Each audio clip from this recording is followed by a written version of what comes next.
Mumbai Indians ವಿರುದ್ಧ Gujarat Titans ತಂಡ ಗೆದ್ದಿರುವ ಪಂದ್ಯದ ಬಗ್ಗೆ ವಿವರವಾದ ಮಾಹಿತಿ ಇಲ್ಲಿದೆ. ಐಪಿಎಲ್ 18ನೇ ಆವೃತ್ತಿಯಲ್ಲಿ ಮಾಜಿ ಚಾಂಪಿಯನ್ ಮುಂಬೈ ಇಂಡಿಯನ್ಸ್ ತಂಡ ಸತತ 2ನೇ ಸೋಲು ಕಂಡಿದೆ. ಅಹಮದಾಬಾದ್ನ ನರೇಂದ್ರ ಮೋದಿ ಸ್ಟೇಡಿಯಂನಲ್ಲಿ ಪಡೆದ ರೋಚಕ ಪಂದ್ಯದಲ್ಲಿ ಎಂಐ ವಿರುದ್ಧ ಆತಿಥೇಯ ಗುಜರಾತ್ ಟೈಟನ್ಸ್ 36 ರನ್ಗಳ ಭರ್ಜರಿ ಜಯ ಸಾಧಿಸಿದೆ. ಇದರೊಂದಿಗೆ ಅಂಕಪಟ್ಟಿಯಲ್ಲಿ ಅಂಕಗಳ ಖಾತೆ ತೆರೆದಿದೆ. ಪಂದ್ಯದಲ್ಲಿ ಮೊದಲು ಬ್ಯಾಟಿಂಗ್ ಮಾಡಿದ ಗುಜರಾತ್ ಟೈಟನ್ಸ್ ಸಾಯಿ ಸುದರ್ಶನ್ ಆಕರ್ಷಕ ಅರ್ಧಶತಕದ ನೆರವಿಂದ 196 ರನ್ಗಳ ಸ್ಪರ್ಧಾತ್ಮಕ ಮೊತ್ತ ಗಳಿಸಿತು.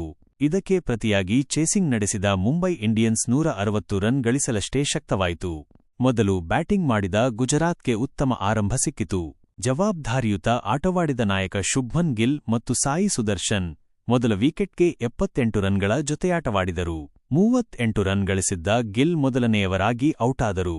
ಈ ವೇಳೆ ಸಾಯಿ ಜೊತೆಗೂಡಿದ ಬಟ್ಲರ್ ಅರ್ಧಶತಕದ ಜೊತೆಯಾಟದಲ್ಲಿ ಭಾಗಿಯಾದರು. ಅಲ್ಲದೆ ವೈಯಕ್ತಿಕವಾಗಿ 39 ರನ್ ಕಾಣಿಕೆ ನೀಡಿದರು. ಕೊನೆಯವರೆಗೂ ಕ್ರೀಸ್ ಕಚ್ಚಿ ಆಡಿದ ಸುದರ್ಶನ್ 41 ಎಸೆತಗಳಲ್ಲಿ 63 ರನ್ ಗಳಿಸಿದರು. ಇದರಲ್ಲಿ 4 ಬೌಂಡರಿ ಹಾಗೂ 2 ಸಿಕ್ಸರ್ ಸೇರಿತ್ತು. ಇದರೊಂದಿಗೆ ತಮ್ಮ ಪ್ರಚಂಡ ಫಾರ್ಮ್ ಮುಂದುವರೆಸಿದರು.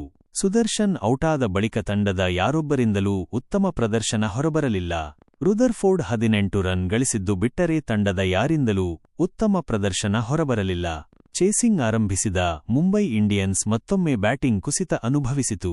ರೋಹಿತ್ ಶರ್ಮಾ ಕೇವಲ 8 ರನ್ ಗಳಿಸಿದ್ದಾಗ ಮಿಯಾನ್ ಮೊಹಮ್ಮದ್ ಸಿರಾಜ್ ಆವರಣ ಅಂತ್ಯ ಮ್ಯಾಜಿಕ್ಗೆ ಬಲಿಯಾದರು. ರಿಕಲ್ಟನ್ ಆಟ 6 ರನ್ಗಳಿಗೆ ಅಂತ್ಯವಾಯಿತು. ಮತ್ತೊಮ್ಮೆ ಜವಾಬ್ದಾರಿಯುತ ಆಟವಾಡಿದ ತಿಲಕ್ ವರ್ಮಾ 39 ರನ್ ಗಳಿಸಿದರು. ಅಬ್ಬರಿಸಿದ ಸೂರ್ಯಕುಮಾರ್ 28 ಎಸೆತಗಳಲ್ಲಿ 48 ರನ್ ಗಳಿಸಿ ಅರ್ಧಶತಕದ ಅಂಚಿನಲ್ಲಿ ಔಟಾದರು. ರಾಬಿನ್ ಮಿಂಚ್ ಕೂಡ ಒಂದಂಕಿಗೆ ಔಟಾದರು. ಕೊನೆಯಲ್ಲಿ ಹಾರ್ದಿಕ್ ಪಾಂಡ್ಯ ಮೇಲೆ ಭರವಸೆ ಇತ್ತು.